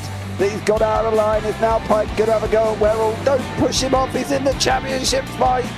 Jack Werrell chasing down Carl Jacklin. Further down, Rob Williams and Chris Barnes. Sensational run outside line now though for the heavy braking zone. Around the outside goes the Audi R8. Look how much Miller's caught back into play. Exactly. Miller's still start chopper. He's up on second and change. All of a sudden, Miller's back in play.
Welcome back then, ladies and gentlemen, as we are moments away from kickstarting the second half of this evening. We've had the amazing races of 1 and 2 here at the circuit Aragon. My name is Zach Sweeney. I'm alongside Dean Biggle, still in the commentary booth for the UK SimRacers MX5 winter season of 2023. And Biggle as well, we've got a random grid coming up and 2 amazing races preceding it in the forms of race 1 and 2. Random grids are great grids, aren't they, at the end of the day? That's going to be the fun part about what it's all about. Thank you, everybody, for getting on the side there of a little countdown that we played again. Of course, I don't have it in necessarily a little fill-in screen at the moment, but it just gives you a break to get up there, have a stretch there, get some popcorn, of course, throw that in the microwave. Not in the microwave, of course, if you are racing on Wi-Fi, because, you know, that could interfere with your reception. No one should ever be racing on Wi-Fi. But it is what it is. Bit of a practice session. Any surprises that you have felt there, Zachary, as well as everybody else tuning in here this evening? Well, in fairness, no. I'm not surprised at all. I think... I think everything has been as expected. Obviously, great racing, great action, the same drivers at the front. I will say that Fiona Siddons fighting for an AM lead is a very good result for them because, of course, we saw a very steady progression over the course of last season from them. And, well, now we've got Fiona fighting for AM leads and podiums and such and scoring some really good points. So if there was any surprise, it'd be that, I'm sure. There you have it. So the surprise is they're going to be over with their little practice session. They are ready to go eager racing for our next 3rd and 4th round. So it ain't over just yet. We have plenty to go. And you want a surprise grid? Well, you got to get one. Random grid more than anything. Zachary, here's your random grid. Thank you very much. It's Tom Griffiths that takes a very handy pole position for him ahead of Anna Chonune, who joined him on row 1. Speaking of Fiona Siddons, there she is alongside Eamon Bramer on row 2. Miles Owens rounds off the top 5 ahead of John Sylvester. Benelux keeping each other company, 4, 5 and 6. We've got Sir Alan Toon, PVG, Pete Newman and Jamie Ayres, the top 10. Then comes Ralph Cullen and Mick Barry on row 6 before we round off the field. Of course, there you can see. We'll let the rest of the grid scroll its way through. Before we get ourselves up and running here, 15 minutes back on the clock, it's Griffiths on pole, Chonune alongside, and we're back racing once again here in Aragon, and a good start from the front row, of course, from Tom Griffiths, but Fiona Siddons immediately on the challenge, potentially, for that AM lead. John Sylvester and Miles Owens fighting amongst each other for 5th place going into turn number 1. Also a little bit of cluster and carnage in the background as Jamie Ayres, Pete Newman, PVG and the like trying to fight their way forwards, but Tom Griffiths doing exactly what he needed to do off the jump here at Biggles, which was have the lead and keep it. Well, I was going to say, you might hear some sirens going in the background at the moment. That will be the medical services, hopefully with none of these drivers. Oh, there's a bit of contact from Fiona. Setting up the inside there, forcing the Dutch driver out to the outside, muscling the way through. That is how you get the job done here. Good racing. Let's go. Wheel to wheel, door banging, is what it is. No medical cart required. Not at all. No upsets as of yet, but, well, we've still got 14 minutes left of racing for that to happen. Into the chicane for the first time, and it's Sylvester that catapults himself to the outside, becomes the inside, quite late on the brakes in the end as well. Fiona Siddons finds her way into second after all of that. A very chaotic start, and one that's commanded by Tom Griffiths. There's contact between the pair of them. Fiona Siddons not backing down from one of the titans of the pros. As there's contact and they're sent off. There's more as Bramer and Siddons force each other off the road, in fairness, and to be honest, I'm really just not sure as to what's happened there. Completely avoidable stuff. As Pete Newman there, you can see the Pewsom's livery just calmly but very, very much surely finding his way through the pack. It's random carnage on a random grid situation for our race 3. It says heat 1, of course, but we are in race 3. And they are going for a tooth and nail. I like this. I like it. It's entertainment. It's race driving. It's the MX series. It's the UK racing series. It's winter. And I guarantee you right now, it is not cold inside those cockpits, Zach. No, these guys keeping themselves warm, I'm sure. And now into the final corner for the first time. It's the two Benelux cars that are now trying to chase after Tom Griffiths, who has a commanding lead of nearly 3 seconds off the jump of this race, and well, potentially that could grow, or if these guys decide to work together, it could well shrink over the course of the next 12 minutes and 40 seconds. Plenty of racing still to come for Fiona Siddons. There you can see in the background coming her way, I think fighting away with Darryl Wright. Here is the fight further up. Arnaud Chenier losing that 4th place to Pete Newman, but still retaining the all-important, and the only thing that really matters to him is the AM lead as well. There's word in the background. Yeah, there it is, Fiona. Yeah, going a little too twirly-whirly out there at the moment. Mowing the lawns. You don't need to mow the lawns with these MX5 cars there. You just need to get your way past Darryl at the moment. They're dropping 10 places. Aggressive but fun and fair. Here's your flying Frenchman at the moment. I'll get that one right at the moment. On the back there, Pete Newman, who's gained 5 places so far in our Heat 3. Yep. They are firmly fighting amongst themselves, and I think it is settling itself into a race for second at this point, because obviously with how important the slipstream and things are, and with how hard these guys are fighting, I think second is the best they're going to get. The door opens way too wide as Pete Newman finds his way past Sylvester. Of course, that is still very wide. I think once you're offline, you stay offline. Now Pete Newman tries to top both Benelux drivers in the span of 2 corners. He's going to have the inside by the time they get to the chicane, as PVG is going to try and swamp John Sylvester, who's lost a ton of places. One small mistake, and well, not only has he lost second, he's also outside the top 5. Yep, that's what it takes. One little mistake, doesn't it? And you're battling with door banging like this at this level. And now, this is it. It is now the Pete Newman train. Because the Petesta's got it done. 7 positions gained, made his way up there. He's going to hold off everybody. Tom is down the road. Tom's like, hello, what's happening? There it is. Look at that. That's the gap. So further back, look at this DRS train. As somebody spins no DRS in the background. I'm so used to that. Ooh, here we go. Pete should be okay, clearing it into the turn, into the final stretch at the moment there. I'm getting a little bit of... no, it's fine. No ambulance is required. It's not in the UK anyway, because don't your alarms go woo, woo, woo, woo, woo, or something different than what we have here in the Americas. Anyway, starting another lap. We are indeed. And, well, this is just...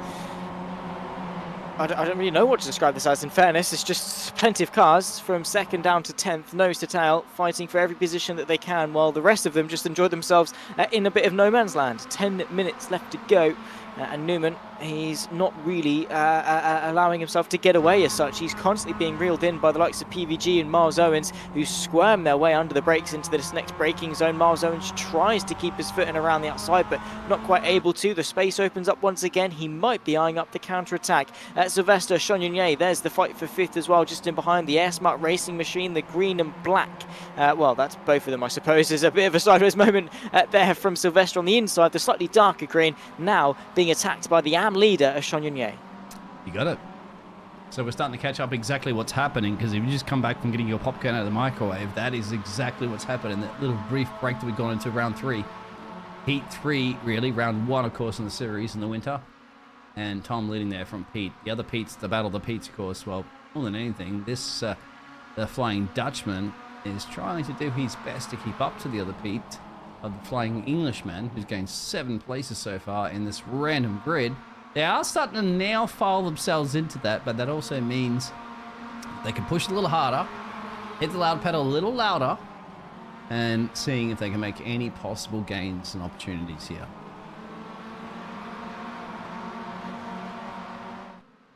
See who's going to be the one to capitalise most. Of course, we do approach the halfway point of this race. 8 minutes 40 left to go. 15 minutes of racing before we go again. Of course, one more race for race number 4. There is a very slow car on the left. I think that might well be Andy Littler just pulled over, allowing these guys through. Very close under the brakes into the final corner. Could the space open up? I think it might for Miles Owens. PVG drifts a little bit wide, and now you can see the Benelux driver keeping his foot down and trying to get himself to the left of that red and white Momo machine into turn number 1. Of course, they are neck and neck in their battle. Who's going to be the last of the late breakers? It is going to go the way of Miles Owens, who takes that 3rd place, takes the podium. Nicely done. But PVG, I don't think he's going to go down without a fight. No, he's not going to go down without a fight. Here he is on the outside there, blinded by the light. Not going down without a fight, but there you go. You want some puns, they're coming thick and fast at the moment here for the UK Sim Racing Series, and this is the gaggle of cars.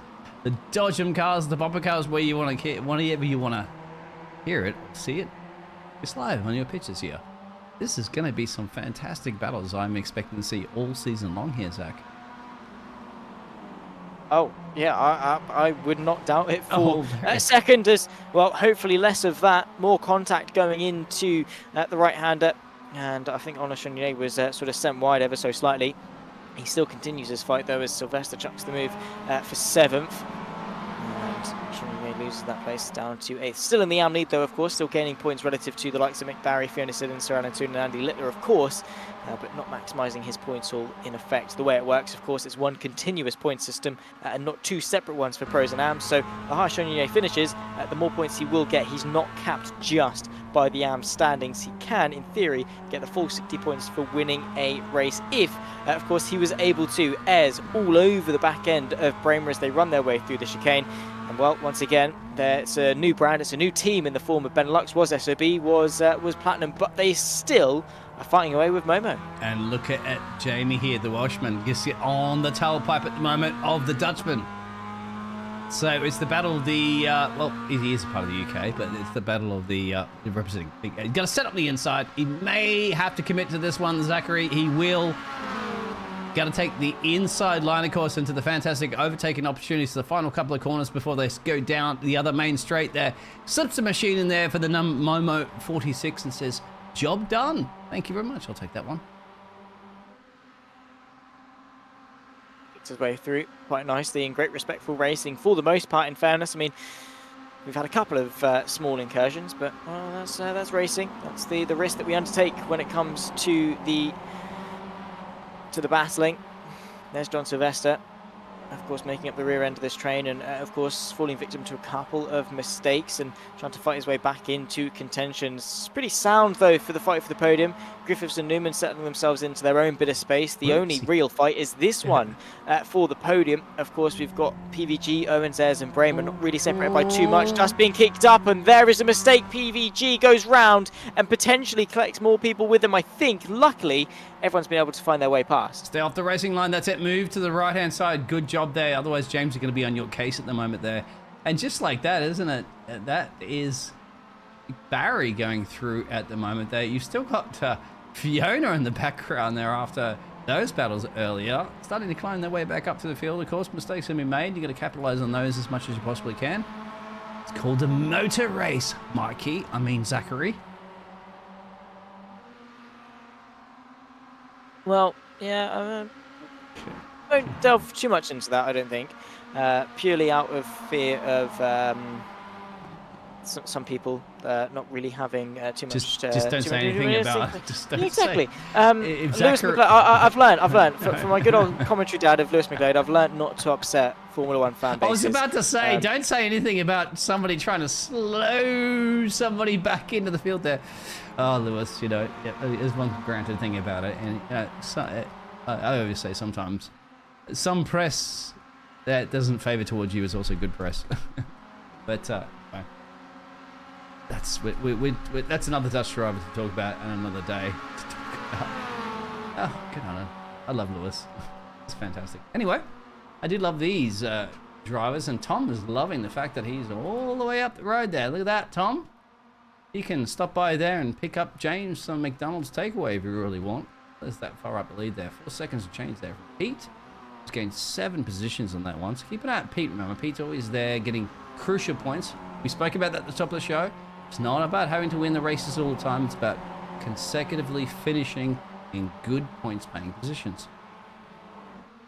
Yep, and that is the key to winning championships, is to constantly be up there. You don't need to win every race. You don't need to be on the podium every race. Don't get me wrong. Of course, it helps, but it's not a necessity. As long as you're finishing better than those around you on a consistent basis, you will gain points on them and you will win championships, or at the very least, score well in those championships. There have been plenty of times where people have been in the running for championships with only a win, even less than, sometimes without a win. Of course, there was a time in a karting championship where I was in championship contention without ever winning a race that season at all.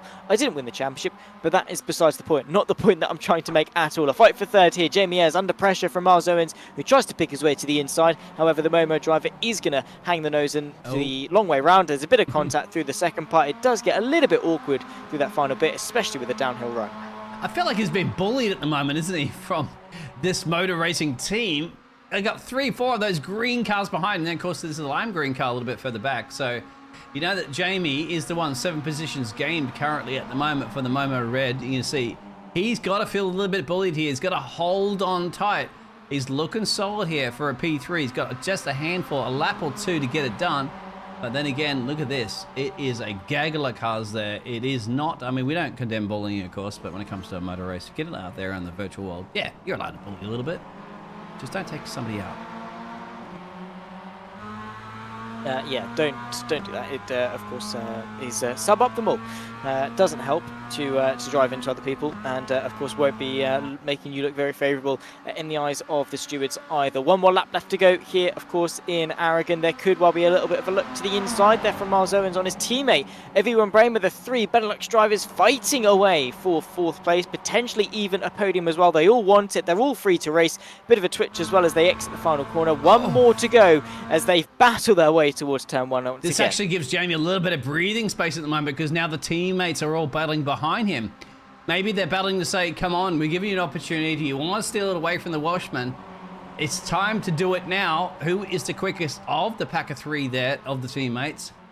And clearly at the moment, Miles says, I want it. I have a shot at it. Okay, Miles, if you have it, your team has decided it, go up the road there and try to claim P3 away from Jamie, because your time is running out. Less than a minute. Our race leader, of course, Tom, well, he's way up the road. He doesn't worry too much about that. This is where it is. Jamie has to hold on now, because I think maybe that is not a bad call. If Miles feels he's going to be the one that step up to the plate and knock this one out of the ballpark, well, the one you want to be knocking out of the ballpark, of course, is the 46 machine. Do it on track, but in a clean overtake, not knocking it completely off the track, like James' daughter said one time, I think, in a broadcast, wasn't it? When she was saying, it's like, how do you get past that car? She's like, oh, just push it off the road. Don't do that, Miles. Don't push him off the road. James's daughter is young. She doesn't understand motor racing, so she's perfectly fine to say that. Further back, but are they even going to decide if John's quicker than Miles now? Well, we'll find out. They've not got very long left to sort it. Jamie Ayres hanging on to the podium. There's more contact. He's sent drifting.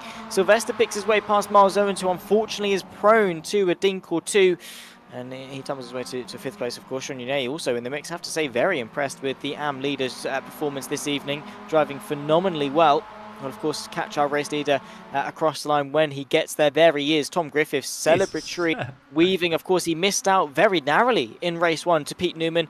He didn't quite manage to stay in contention in race 2, but race 3 goes his way. Did everything he needed to do from pole position. He rounds the final corner for the final time here, of course, in Aragon before we head our way towards race number 4. It's going to go the way of Tom Griffiths in a not-so-eventful fight for the lead, in fairness. 3.6 seconds ahead of Pete Newman, who continues his streak of podiums.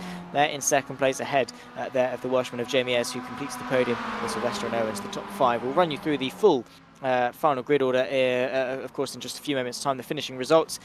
But in fairness, Biggles, not a bad race. I give it to Jamie. I give it to Jamie to hold off the pressure, not only from one or two drivers, but a gaggle of team drivers. That's going to be key, because you know they're probably in a chat, right? You know that. They might be in a chat there deciding whether or not. We have heard from Dan out there, who's in the chat with them, saying that there was no team orders between them, and why not? It's the first race, first round of the season, so you want to get your drivers to have no favorites. There is no number 1 or number 2 driver. Number 3, the team. Tom, just a remarkable drive. That's just what it is. Like, get off the line there, rocket it. Lucky draw, of course, and a random grid. That's what it's all about, and capitalizing it.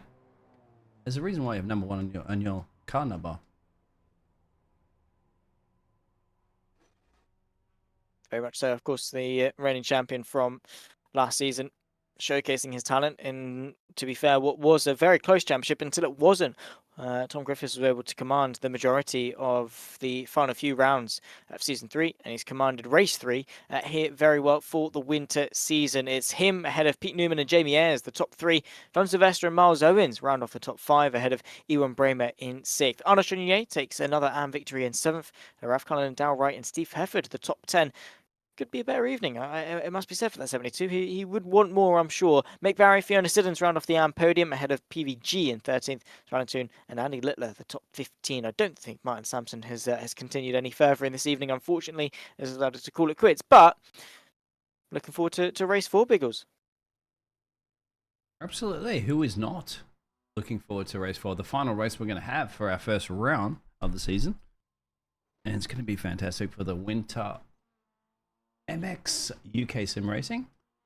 And you'd have to give it to Fiona, right? Like, Fiona was really a helper who's out at that point, wasn't it? Just giving it everything got. That's the beauty of a random grid, Zach. You can feel like, don't always have to necessarily be qualifying the quickest right up there. You can just be in the right place at the right time.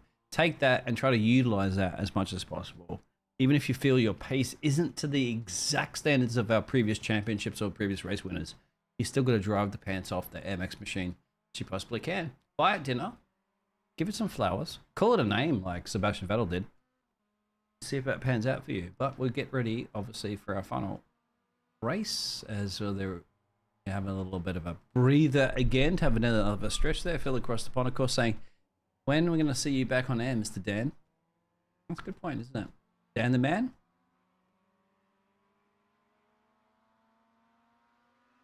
Well, yeah. It was on air with me the other day. To be fair. Yeah.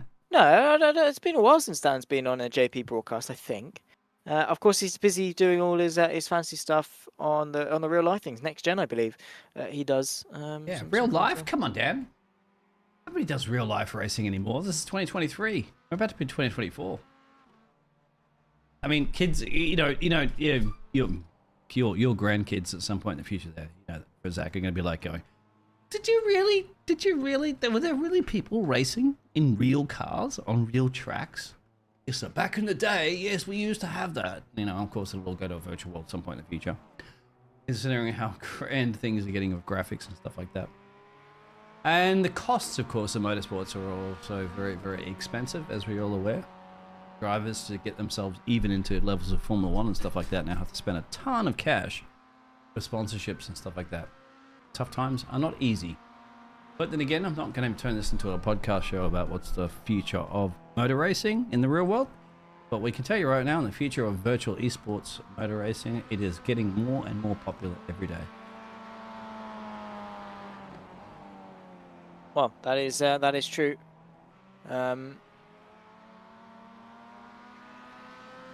And, well, to be fair, I mean, sim racing has just been on and up pretty much since COVID, really. Yeah. It has. Took a big shoot up. Obviously, no one can be out on a real track, so what's the next best thing? Yeah, I mean, it was the likes of, sorry to cut you off, it was the likes of course, I think one of the biggest things got me into a lot of that as well, too, was the fact that we couldn't see the Formula 1 drivers. I'm a Formula 1 fan from the back. In the day, way back in the day, of course, and getting into Formula 1, of course, COVID hit. And I was started commentating actual F1 online sessions, and then for sim racing, and then the likes of not Max Verstappen, of course, but it was Lando Norris and stuff like that got into the whole we got nothing to do, George Russell and stuff, and so they started doing an online sharing on the Twitch and stuff like that, and had these little social events and things like that. And I just saw, I think, Lando earlier playing Fortnite. So of course, off season now, Formula One, he can, and that's just bringing the drivers back to the reality of situations. Of course, you all know Max Verstappen. God, every single chance that man can get, he's jumping straight back into the racing sims, which of course he's back into iRacing again on a heavy scale, as he always is. And there's been a lot of debates of late, haven't there, about is Max such a better driver on top of his just a general natural skill, but is he even becoming better because of the fact that he spends a lot of time in sim racing that's helping his real racing abilities? That's a big question that's been out for 1,000 podcasts and people out there of late. Yeah, I mean, there's pluses and minuses for him spending so much time on the sim. Obviously, to be fair, I say pluses and minuses. I can't really think of any minuses. He enjoys a plethora of different disciplines, obviously, in the world of iRacing, but that's a conversation for another day. It's Steve Pfeffer down right the front row ahead of Ralph Cullinan and Arnaud Chagnon, the top 2 rows. Ewan Bramer rounds off the top 5 ahead of Miles Owens, John Sylvester and Jamie Ayres, the front 4 rows. Pete Newman, Tom Griffiths, top 2 in race 3. So that 9th and 10th for the final race in race 4. Then comes Mick Barry and Fiona Siddons at the front 6 rows. Behind that, we've got 3 more drivers rounding off the field before we're back underway again. There you can see PVG, Sir Anantoon, and Andy Littler, the 15 drivers that will take to the final race of the evening. There you can see themselves all lined up, all raring to go. And for the final time this evening, Hefford, Wright, Cullinan, Chagnon, the front 2 rows. 5 red lights are on here in Aragon, and race number 4 of the UK SimRacers MX5 Winter Cup is underway as a good run in towards turn 1. As you can see once again from our race leader, heads the way is Hefford, and then into the braking zone of turn 1. Chagnon tries to go for a desperate dive, but immediately on cold tyres, and Hefford's gone round. And that's not the way you want to be going around the final round of the heat. Of course, well, the final round 1. Here you go, your heat round. God, giving me all that work there. Jamie, the Flying Frenchman, of course. Jamie's up into P3 there for the Flying Welshman. And he's got the Flying Dutchman. Everybody's flying at the moment anyway, so it doesn't really matter about who's flying. Flying, of course, Ralph in the lead of this race. Maybe there on the Frenchman. There you go. So bringing this to the UK SimRacers at the moment. Oh, I'm not gonna push those puns. Jane, oh, go ahead there, Jack. Go ahead. Save me. Oh, side by side, we've got for the lead, Chagnon going for it with Ralph Cullen. Of course, 2 drivers that would absolutely love to take an overall victory. Jamie Ayres and Bramer fighting their way through the downhill run. The pinch point of that chicane as the lights are on.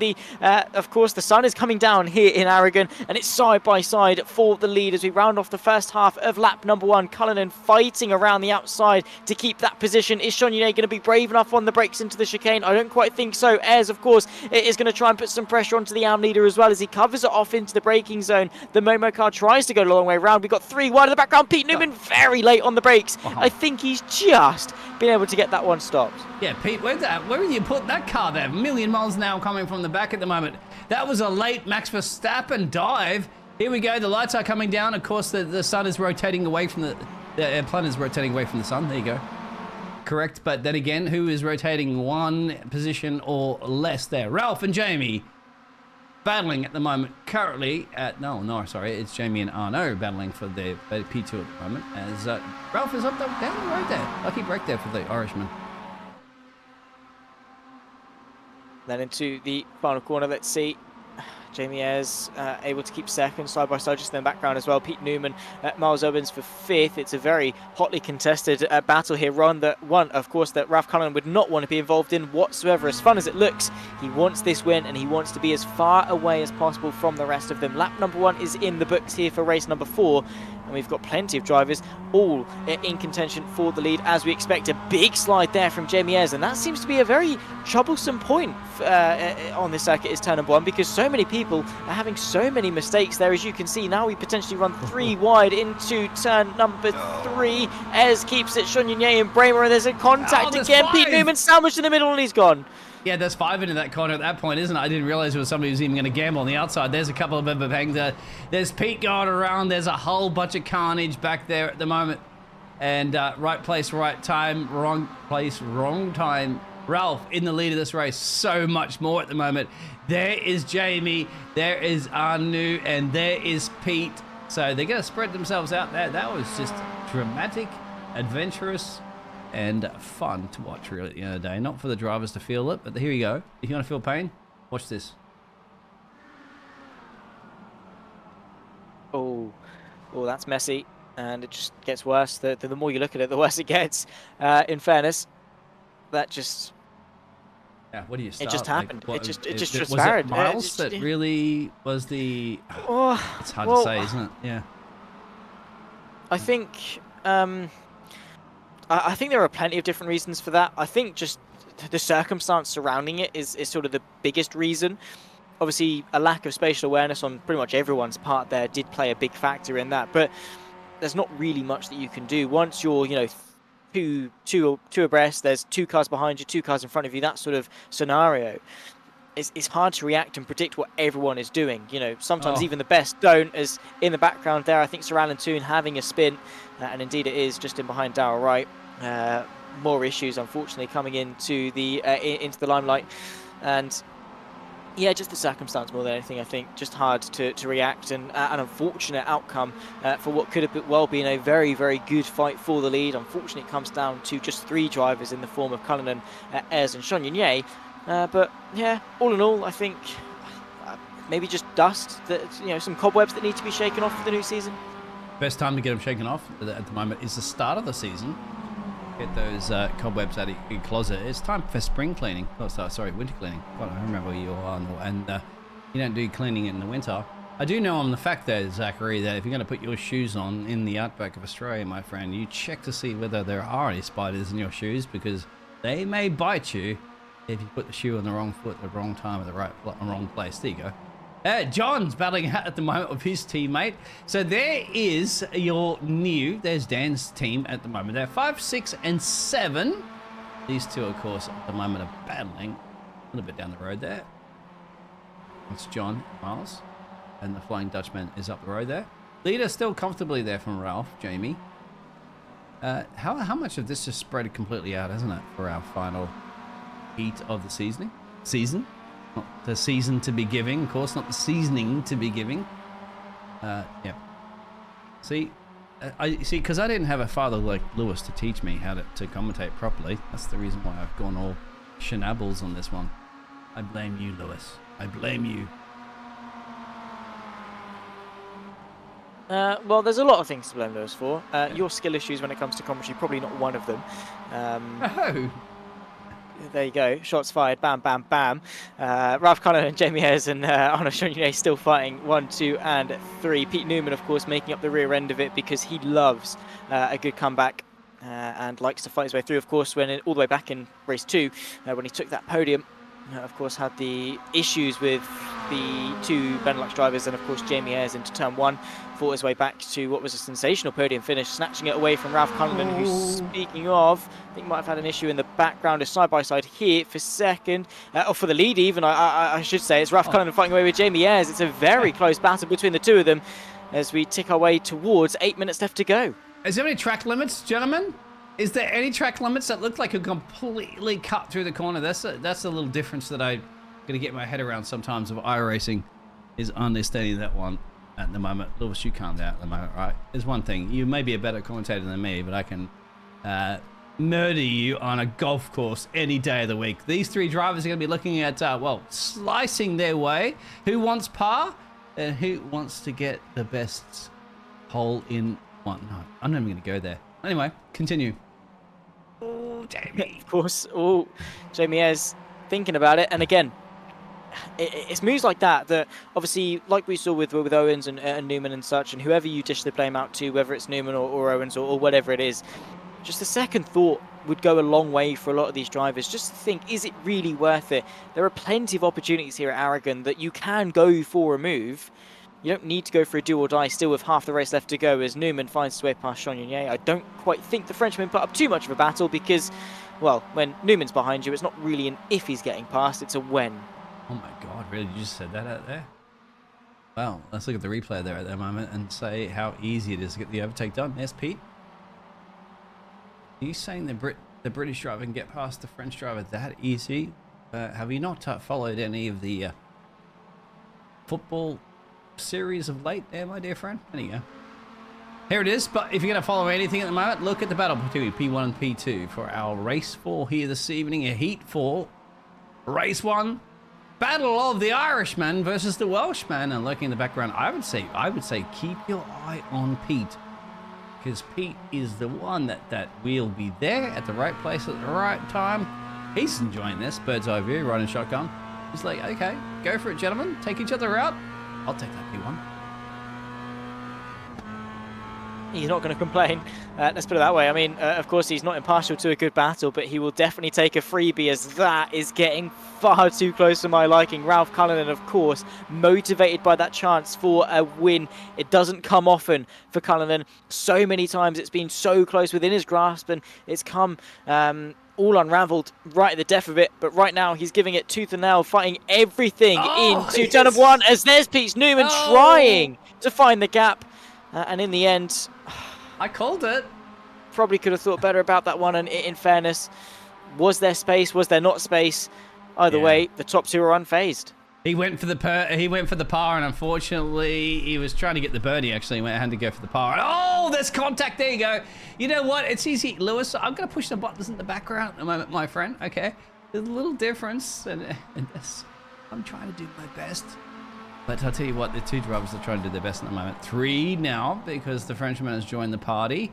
I wouldn't be surprised if we have 4. Yes, we do have 4. Look at that timing tower to your left there. And then Owens, of course.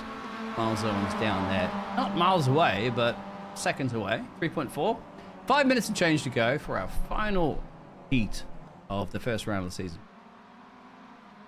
What an evening it's been, what a round it's been, and so many more rounds to come, of course. We'll have this week and next week, and then JPB will take a short little Christmas break, and then we'll be back on the 9th of January to continue this season. And while we're off having our Christmas break, these guys are going to be taking to some rallycross circuits, would you believe it, in these MX5. So getting the memes while they're not in the spotlight is probably the best idea.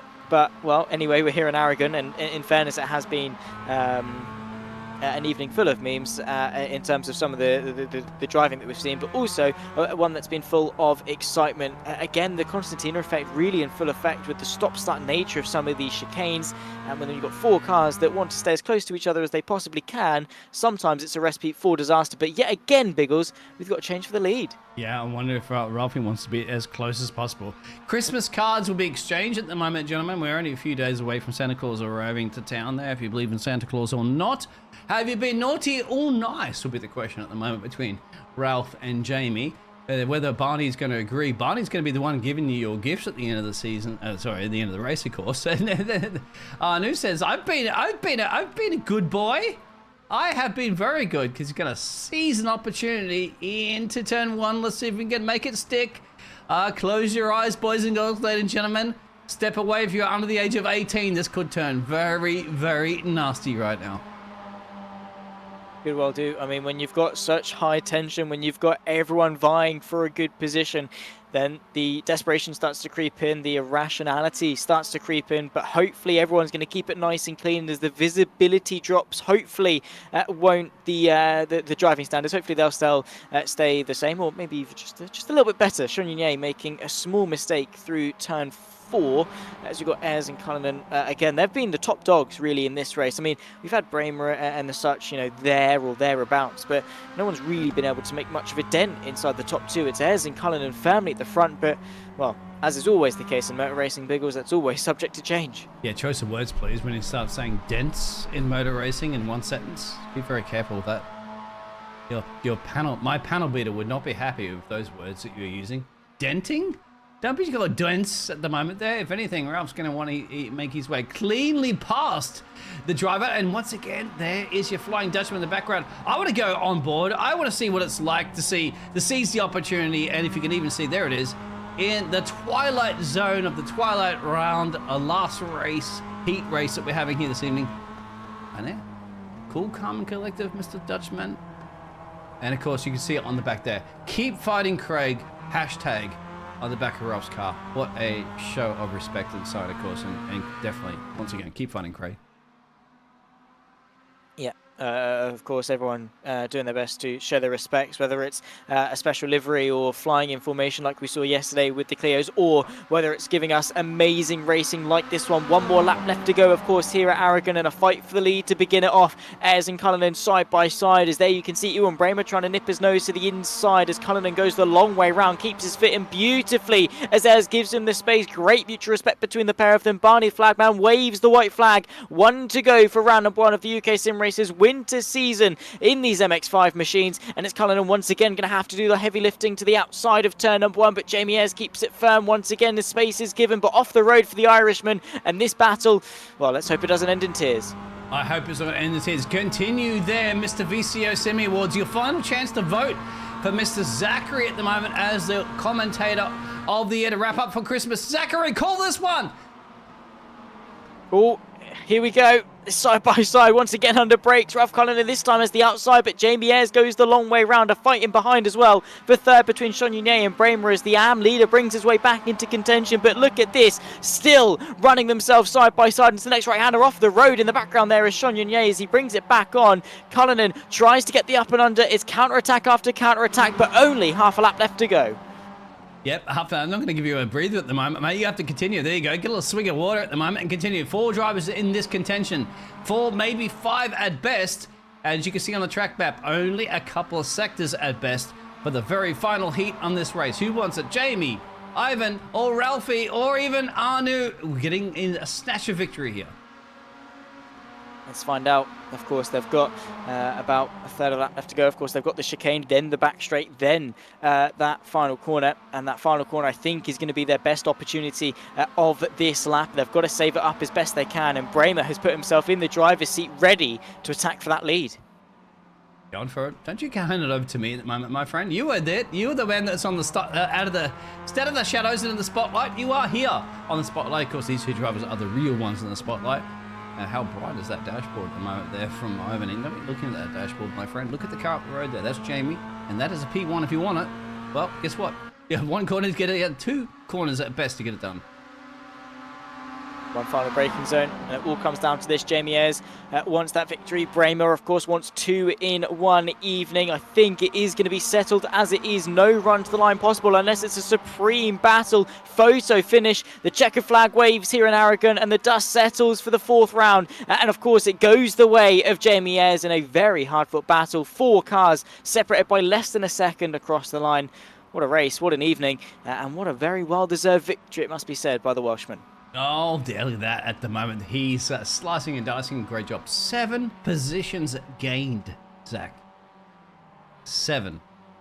We're looking at 15, right? So look at that. This man's Tokyo drifting this thing around at the moment there. He is excited. He is ecstatic, and why not? 2 back-to-back great performances there too. So we'll get those results. If I say 2 one more time, I'm going to get murdered by my vocal coach, Zachary. Any other... as well as everybody out there in the chat, feel across the pond. How have you felt about the situation here this evening as the drivers are going to have a little bit of fun because they don't have to return those cars? Good thing about virtual esports there is that the cars don't have to get returned in one piece. Yeah, that is always a good thing. Any damage doesn't get added to your bank statement at the end of the month, so always good. And as was the racing here today, of course, we'll run you through the final finishing order of this evening, with the final 15 minutes being settled here in Aragon. Some great shots and of course a very picturesque setting, but there it was, Jamie Ayres taking the final victory of the evening ahead of Ewan Bramer and Ralph Cullinan, who, it wasn't a victory, but it was a very hard fought podium in the end ahead of Chonier and Miles Owens. Of course, Chonier taking that victory.